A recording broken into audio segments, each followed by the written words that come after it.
Hi friends, welcome to Abhey, a YouTube testing tutorial channel. Let us gain knowledge on testing concepts. Please subscribe to the channel. Hi friends, today let us look into the requirement analysis of STLC. If you did not watch the video regarding the STLC, please watch the video. The link is available in the iCard section.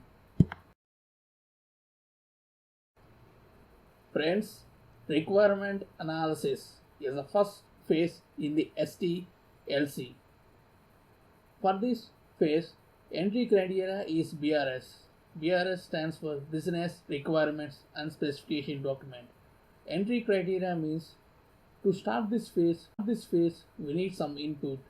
Without the BRS, we can't initiate this requirement and analysis.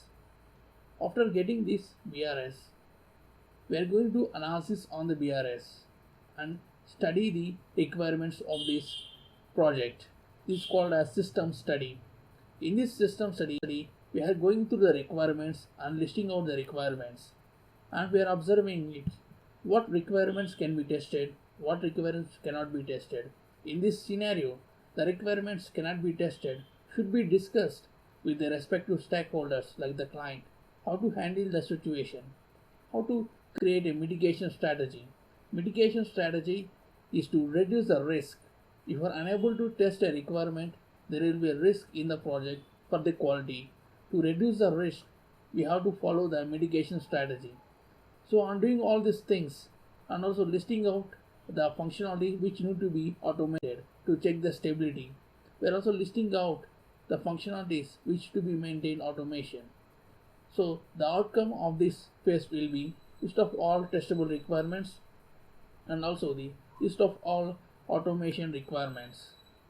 These are considered to be the deliverables of this.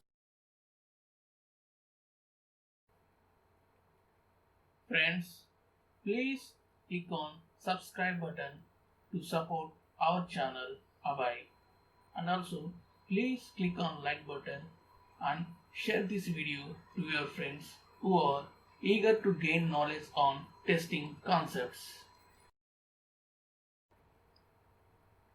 Friends, I heartfully thank you for your valuable support to our Abhey, a YouTube testing tutorial channel. I hope it will continue forever.